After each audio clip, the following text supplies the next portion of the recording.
కిందకు చూశాడు. ఇప్పుడు పులి అక్కడే ఉంది, వెళ్ళేలాగా లేదని. నేను పైనుండి దూకి ఇప్పుడు వెళ్ళిపోవాలి కదా అని చెప్పి కిందకు చూస్తే ముసలి నోరు తెరుచుకొని రెడీగా ఉంది.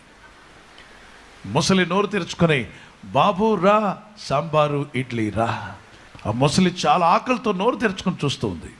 ఇది చూసిన యవనస్తునికి ఒక్కసారిగా బాటసారి చెప్పిన మాటలు గుర్తొచ్చాయి. దేవుడే నిజంగా ఆయన ద్వారా పలికించాడు.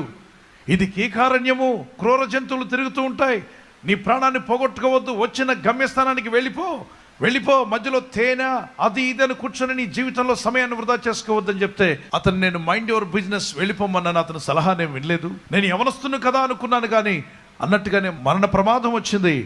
ప్రాణం తీసేటువంటి పులి ఒక పక్కన, నీటిలో చూస్తే ముసలి. మళ్ళీ అనుకున్నాడంటే, నేను యవనస్తుడిని, ముసలి నీకు తెలీదా, నేను ముసలివాడిని కాదు, మీరు ఎంతసేపు ఉంటారు అక్కడే ఉండండి, మీరు వెళ్ళేదాకా నేను చెట్టు మీద ఆకులన్నీ పరుచుకొని రాత్రి అవసరమైతే ఇక్కడే పడుకుంటాను, మీరు వెళ్ళిపోయి